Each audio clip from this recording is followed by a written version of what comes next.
Boa tarde, amigo orquidófilo, tudo bem? Hoje eu vou fazer uma visita no meu amigo Nenê, no Sorocaba Orquídeas, e vou levar vocês comigo nesse passeio, espero que vocês gostem.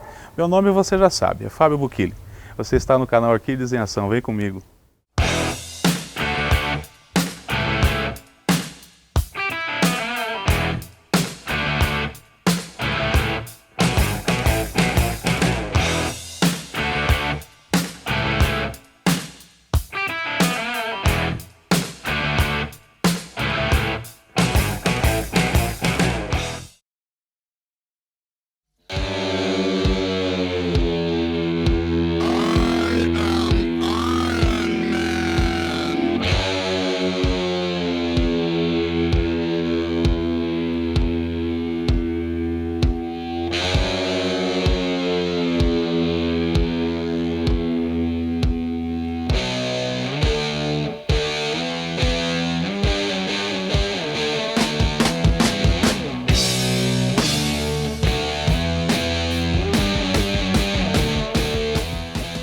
Muito bem, chegamos aqui no Sorocaba Orquídeas e a gente vai apresentar para vocês agora alguns produtos que o Sorocaba Orquídeas trabalha e eu espero que vocês gostem. A gente vai estar apresentando a loja toda para vocês. A gente vai começar por aqui por dentro e depois, lógico, a gente vai mostrar para vocês as plantas que estão lá no orquidário, tá certo? Então vamos lá?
Muito bem, esse que você está vendo é o porta-adubo, né? A gente usa muito em osmocote, né? Esses já são os suportes que a gente utiliza para cachepôs. Agora a gente vai falar um pouquinho sobre os osmocote e a gente vai mostrar para vocês os tamanhos que a gente tem para vender aqui. Muito bem, agora a gente está mostrando para vocês aqui a linha de osmocote que a Sorocaba Orquídeas vende. Ela tem de diversos tamanhos para ser vendido, de 40 gramas, vai ter de 100 gramas, também de 500 gramas e você vai encontrar também na linha de 1 kg. Agora a gente vai falar um pouquinho sobre a linha de Peters, né? Então esse que você está vendo é o Peters Excel. Eu já fiz um vídeo falando sobre ele, é o 150515, né? Que conta magnésio, encontra nele também cálcio, tá? Uma novidade aqui também do Sorocaba Orquídeas. A gente vai falar também agora um pouquinho sobre o Peters 301010, né? Esse, você sabe, é usado para o crescimento, né? Também o Peters Floração, tá? Que é o 94515. E por último, o mais tradicional, que a gente utiliza para manutenção, que é o Peters 202020. Então aqui você também vai encontrar aqui a linha de bocache, tá?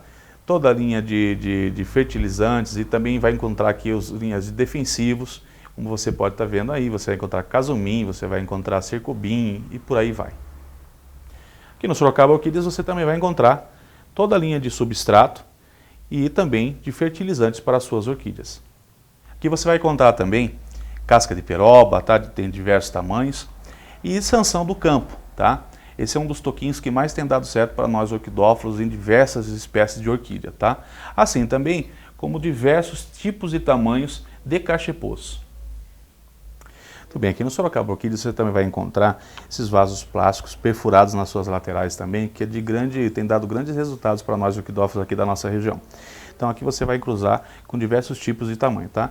Também vai cruzar aqui com vasos de barro, né? Separei apenas 2 pecinhas aqui, mas a gente vai mostrar depois para vocês aí. Tem uma série, uma variedade bem grande desses vasos que também são bem perfurados, tá? De modo que são mais fininhos também, assim sendo um pouco mais leve para que você possa dependurar suas orquídeas.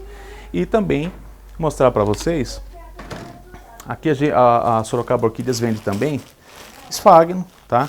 E também uma das dificuldades que alguns orquidófilos têm de encontrar esse tipo de substrato aqui, que seria a macadâmia, ok? Então aqui no Sorocaba Orquídeas você vai encontrar esse tipo de material também, lembrando que o Sorocaba Orquídeas vende pelo site, né, sorocabaorquídeas.com.br, e você vai poder comprar em qualquer região do Brasil que eles entregam.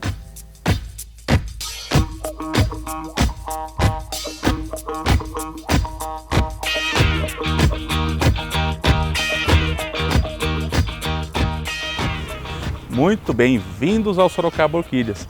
Esse passeio foi para que a gente visse orquídeas. E é o que a gente vai fazer agora. A gente vai dar uma passeada aqui dentro e a gente vai apresentar para vocês todas as flores que esse orquidário tem. São mais de 5.000 plantas, então seja muito bem-vindo.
A gente vai começar agora, vou abrir um espaço no meu canal, onde vai se chamar o Papo Orquidófilo, tá?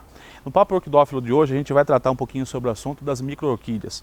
Para isso eu vou ter um convidado super especial aqui, que vai ser o Nenê, e eu já apresento ele para vocês. Mas antes, eu queria falar para vocês, como o assunto é micro-orquídea, eu recebi do meu amigo Paco, eu fui presenteado por ele, por esse material que a Fabergé está sendo vendido.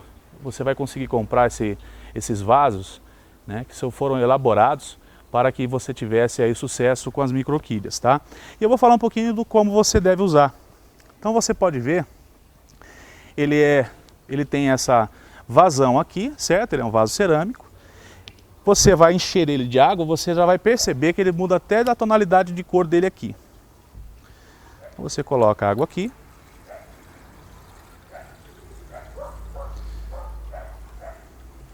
Opa, chegou até a vazar. Mudou mesmo de tonalidade. Bom, você vai encher de água até aqui e aí você vai fazer o quê? Você vai prender a sua micro-orquídea, tá? Você vai envolver as raízes dela aqui e você prende ela aqui, tá? Eu não vou prender, é só para simular mesmo para você, tá? E aqui ele também vende lá no site dele, você vai poder ver, que ele vende também uma rolha que vem junto com esse material, caso você queira, tá? Então você coloca aqui. Caso você não queira com a rolha, o que você pode estar fazendo para evitar, por exemplo, problemas com dengue, etc., é colocar aqui umas 5 gotinhas de, por exemplo, detergente e você já vai estar eliminando esse problema, tá? Então com isso, o vaso ganha uma umidade e você planta a sua micro-orquídea aqui e ela vai enraizar, ela tem esses riscos aqui, tá vendo? Então ela consegue enraizar através desses riscos aqui e as pessoas estão tendo muito sucesso. Eu sinceramente ainda não utilizei, vou fazer um experimento junto com as orquídeas que eu tenho também, tá? Mas me parece ser de grande sucesso realmente, uma ideia bacana, tá? Fica a dica para você aí. E agora a gente vai falar um pouquinho sobre as micro-orquídeas e eu vou chamar aqui o Nenê para participar desse papo.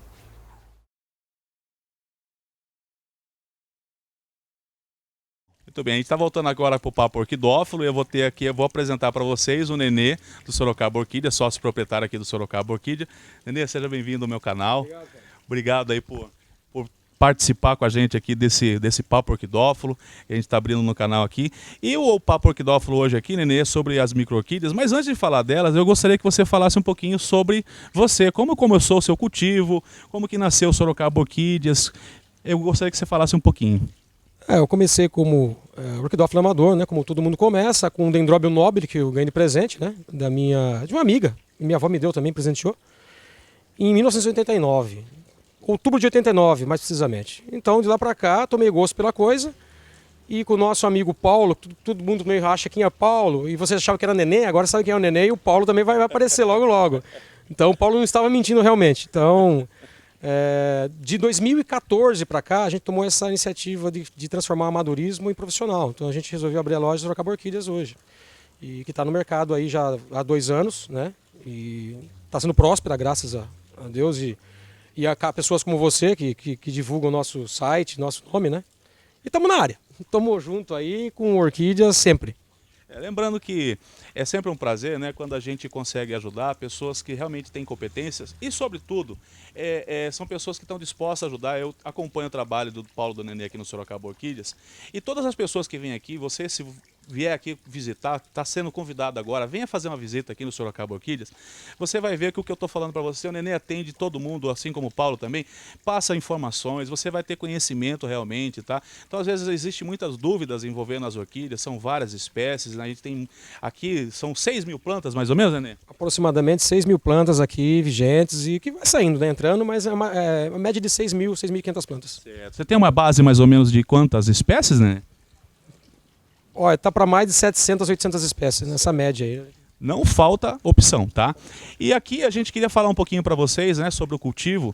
E quem vai falar um pouquinho sobre o cultivo dessas micro-orquídeas é esse dinossauro aqui, tá? Porque ele tem uma experiência monstra. E na verdade no meu cultivo eu tenho muito poucas, eu devo ter lá umas 3 micro-orquídeas, não é do meu cultivo, tá? Então assim, o Nenê tem muito mais avantajado o conhecimento dele em relação às micro-orquídeas aqui. Eu gostaria que você falasse um pouquinho para nós, Nenê, meio de cultivo, um pouco sobre essas espécies que tá aqui, mas principalmente para orientar as pessoas, né? Que muitas pessoas têm essas dificuldades. Qual que é o melhor ambiente? Qual é a melhor luz? O que você daria de conselho? Qual a dica que a gente podia deixar para essas pessoas com essas dificuldades, Nenê? Micro-orquídea cria assim um mito, né? Que é difícil de cultivar. Assim, não é que é difícil de cultivar. Você tem que imitar o que a planta tem na natureza. Essas plantas que estão aqui, por exemplo, são feitas em laboratório, desenvolvida por pessoa experiente, já capacitada há muito tempo, desenvolveu sementes, você tem até meristema de certas plantas raras, né? Então, assim, não é que a micro-orquídea, todas elas, necessitam de umidade. Tem planta que vem de região mais seca, tem micro-orquídea de região seca. É incrível. E à noite o clima muda, à noite o clima refresca o ambiente. Então a planta está ali, não tem. Quando se fala umidade, o micro-orquídea necessita de mais umidade. Não quer dizer que seja umidade no vaso. É umidade ambiente, atmosférica, que é na realidade. Então se você vê uma orquídea no meio da mata, por exemplo, ela está na árvore lá, sombra, está seca. O que tem umidade? À noite inverte a temperatura e essa umidade é muito próximo sempre de rios, lagos, e essa umidade vai para a planta também se beneficia disso. Então a maioria das plantas micro-orquídeas hoje no Brasil, no Brasil todo, né? Mas a Mata Atlântica hoje, na São Paulo, Minas, Rio de Janeiro, Paraná, é a região com o maior número de espécies de micro-orquídea. Então, como que se identifica a micro-orquídea? Flores menores que 1 centímetro.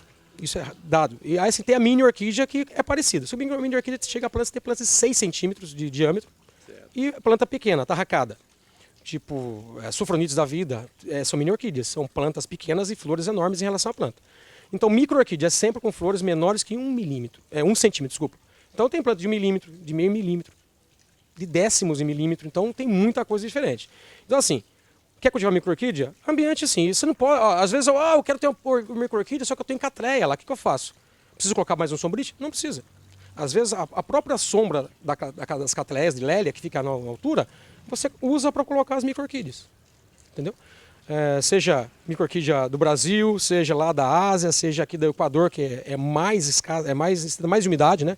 Para poder... E sempre tem também, né, Nenê, por exemplo, assim, no orquidário, normalmente quando a gente monta um orquidário assim, sempre encontra um cantinho do orquidário que pega mais sombra, né? Então, sempre você vai encontrar o canto do orquidário que tem uma área mais reservada para sombra. Então, se você colocar numa luz de catleia, por exemplo, a planta vai sentir. Então, se você tem opção de ter o espaço para ter 2 orquidários, ótimo. Faça um sombreado com 70% e o de 50% para catleia, para lélia e para as outras plantas que necessitam de mais luz. Se você não tem esse espaço, como você falou, usa o cantinho que tem no orquidário ou a própria sombra das catleias e lélias que vão fazer esse complemento para micro-orquídea em geral, né? Certo, legal, Nenê. Aqui a gente teria aqui, Nenê, para apresentar para o pessoal aí. O dendróquilo filiforme, cara. Essa é uma planta asiática, o país de origem é Filipinas. Então ela causa assim, frisson e exposições por aí. Às vezes você tem arranjos lá com 15, 20 anos de cultivo, com 70, 200, 300 cachos de flores, né? Isso é um espetáculo, né? É um espetáculo, a floração é tremenda. E é sempre pódio em exposições. E enche os olhos de quem está perto, né? Então, uma planta dessa aqui, sem flor, é um capim. Para olhos de pessoas que não sabem o que é orquídea, é um capim. Mas quando você vê a floração, e é uma planta pequena, uma planta com 3 anos de cultivo, é o corte, ó. Um corte com 3 bulbos que tem 3 anos aqui e olha de cacho. Essa é da Filipinas, né? É isso? Filipinas, é um dendróquilo filiforme. Faria sentido, né, a gente falar que, por exemplo, a gente tem que fazer uma simulação daquilo no nosso orquidário, dessas espécies que a gente entender um pouquinho mais a região que ela vem, né? E a gente tentar se aproximar o máximo possível do cultivo do que ela tem lá. Acho que seria essa uma metodologia, talvez, de todas as orquídeas, né? Daria para abranger essa forma de pensar? Por exemplo, assim, eu vou numa mata, eu entendo que, por exemplo, determinados tipos de catleia, Varneri, catleia gutata. Dá para a gente fazer, por exemplo, o entendimento de que eu estudando que ela tem uma necessidade de mais luz, menos luz na floresta, é o que eu devo fazer em casa? Com certeza. Se você não tem essa oportunidade na mata verificar isso, leia, a leitura é primordial. Sim. Leia, busca vídeos sobre isso e saber, a planta vem da região muito úmida, excesso de umidade tremendo, só que é planta seca, mas embaixo é um charco, é um alagado, sempre aquilo. Então você chega na sua casa, você coloca a planta em um lugar seco e você não molha o chão do orquidário. Não é simplesmente molhar a orquídea. Você molhou a orquídea, você matou a sede dela. A cada 2, 3 dias, não é simplesmente isso que vai fazer. Cada clima de um orquidário é um clima específico. Então o cara que mora em Pernambuco, o cara que mora no Rio Grande do Sul e de São Paulo são totalmente diferentes. Nenê, muito legal o Nenê estar falando disso, gente, porque no meu canal, você que me acompanha já há algum tempo, eu sempre falo sobre a dificuldade de falar para você sobre rega, sobre luz, etc, porque isso é uma particularidade de temperatura, de tudo, da forma como você montou o seu orquidário. Perceba que o meu orquidário você já conhece, ele é feito de pedriscos, assim como aqui no orquidário do Nenê, mas às vezes você não tem a opção, por exemplo, de quebrar o chão. E a gente faz essa quebrada e coloca essas pedras justamente para ganhar essa umidade do ambiente, não é isso, Nenê? Isso. Você tem artifícios para dar umidade. Se você não pode quebrar o chão, tenta, pelo menos, aí, direcionar uma coisa simples, vai. A água da máquina de lavar roupa. Que você pode jogar, jogando no esgoto, você joga para o seu orquidário. Não vai dar mau cheiro, não vai prejudicar suas plantas e vai manter a umidade lá dentro. Tá vendo? Não é tão difícil assim como você pensava, né? Entendeu? O que mais que a gente tem aqui? Aí temos aqui uma planta do Equador e do Peru, que é um Pleurothale gélida. A floração se estende agora de maio, né, do começo de maio, vai até agosto. É uma planta assim que vem de uma região muito úmida, que é o Equador. Essa planta ela cresce demais e ela sente em região seca. Se for região seca, tem que fazer o que a gente falou, de umidade. Certo. E essa planta é uma planta que não pode estar aqui na relação de sombra de 50%, que fatalmente você vai queimar ela. Então ela tem... E substrato, Nenê? Que tipo de substrato a gente daria para utilizar? Daria para falar que os Sphagnum seria uma boa opção? Sim, com a proibição do xaxim em 2004 para cá, o pessoal foi atrás de casca de pinos, casca de macadâmia, brita, carvão, tem muita coisa. E o Sphagnum também, misturado ou puro. Nesse caso, você mistura ele na proporção boa. Não coloque tanto Sphagnum, que você vai errar nas regas. Bom deixar claro aqui que o Sphagnum e o vaso plásticos não são vilões e nem a orquídea. Quem é vilão somos nós. Exatamente, ó, é um outro assunto, tá? Eu fiz um vídeo há pouco falando a respeito também sobre regar as orquídeas, né, no inverno. Então não existe época mais terrível de você matar a sua orquídea do que essa época, né, Nenê? Porque as pessoas que estão iniciando, elas vêm numa balada de fazer aquelas regas, né, que está acostumada a fazer no corriqueira, né? E com isso, não tem tempo de secar. Nessa época do frio, a gente não tem o tempo de secar como é no verão. Com isso, começa a apodrecer as raízes das orquídeas e, infelizmente, você acaba perdendo a sua orquídea. Às vezes não sabe nem o porquê ela acabou morrendo, tá? Então, assim, para esse vídeo não ficar comprido, eu vou encerrar aqui agora. A gente vai voltar aqui com o Nenê, nessa mesma bancada, para falar do restante do que está por aqui. E a gente vai trazer outras plantas e falar também sobre fungos, né, Nenê? Com certeza, vamos falar um pouco de fungo também. Maravilha, então. Então não sai daí, não perca, vai vir agora a parte 2 aí. Beijo, fiquem com Deus.